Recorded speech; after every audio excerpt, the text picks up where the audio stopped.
me for something I didn't do.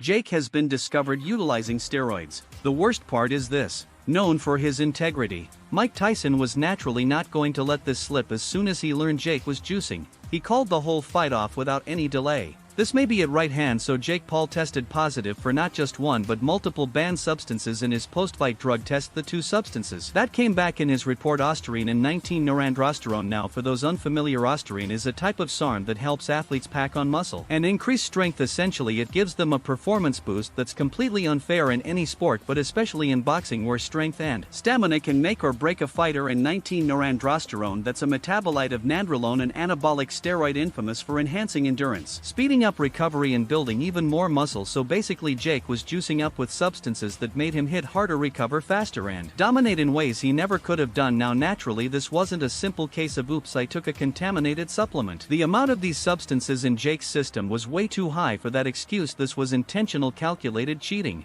Mike's a guy of integrity and he's gone through the ups and downs of this sport. He's seen it all, but he's not going to get into the ring with someone who's seeking for an unfair advantage, and honestly, who could blame him? Tyson's legacy is based on grit, talent, and strength, devoid of which he cannot battle a juiced up Jake Paul to prove anything. And just like that, the fight of the year is cancelled. Though it wouldn't have stopped there. The one battle Jake might have had to restore his name is now off the agenda. The Boxing Commission ensured Jake would never box again. That lifetime punishment not just took away the Tyson bop they created.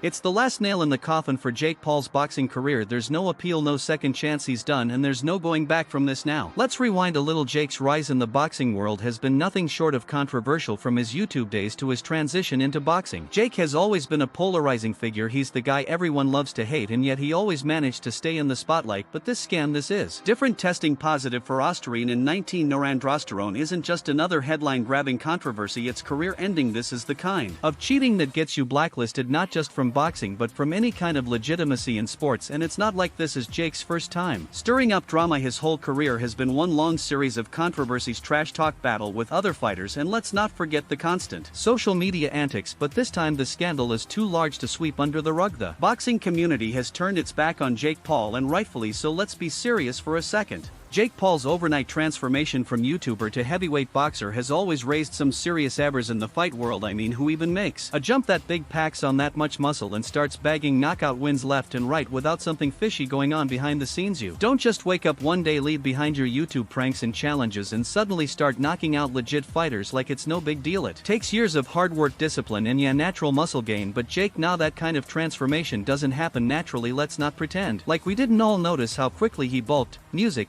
up. The dude went from his typical YouTuber physique to looking like a straight-up heavyweight. Now I'm not saying it's impossible to build muscly, but the speed at which Jockey turned himself into a boxing powerhouse just doesn't sit right. He's knocking out trained fighters, dudes who've been in the game for years, and he's barely been boxing for what, 3-4 years? It's not adding up. You don't just come and dominate and leave actual boxers stunned unless you've got something shady going on under the surface. Let's face it, Jake's fast, muscular increase and rapid-fire KO wins have been the subject of locker room whisperers since day one. Fighters, coaches, and fans alike have all been wondering the same thing. Is this dude legit, or is there something else going on here? And now that we know about the banned substances, it all starts to make sense. That muscle, those knockouts, they weren't earned through hours in the gym or years of grinding in the sport. They were shortcuts, plain and simple, and now Jake's paying the price for it. Oh, and let's not forget about UFC president Dana White. He's been firing shots at Jake for ages about this. Dana's been very vocal, publicly accusing Jake of taking steroids before he didn't hold back, calling out Jake's rapid transformation and basically saying there's no way this is natural. Dana even challenged Jake to take a steroid test if he wanted to prove he was clean, but Jake never took him up on it. Suspicious much. Dana's got a sixth sense for this kind of thing, and he's not letting Jake slide on it. He knows shady business when he sees it. I believe that you're a cheater, and I believe that you use steroids, so I want to randomly steroid test you for the next 2 years. I feel that you're a cheater, and I believe that you take steroids, therefore I want to randomly steroid test you for the next 2 years. Now let's be honest here, Jake Paul wasn't even taking this fight with Mike Tyson seriously from the jump. We all knew this was going to be the biggest fight of his career, a once-in-a-lifetime chance to square up against an absolute legend. But Jake, oh no, instead of treating it like the defining moment it could have been, he was too busy cracking jokes and dropping prank videos like it was just another day in the YouTube office. It was like he forgot he wasn't just making content for his subscribers this time. He was supposed to be preparing to face one of the greatest fighters of all time. Is there anything on this table? May remember those viral videos Jake posted? Yeah, the ones where he dressed up as some overweight dude, stuffing his face with McDonald's, pretending it was part of his training, or that that time he was lifting fake weights, making it look like he was putting in work when really it was all for laughs. It was ridiculous. Basically, Jake was out here doing everything you're not supposed to do before the biggest fight of your career, and this had half the fight world seriously debating whether Jake even deserved to be in the same ring as Mike Tyson.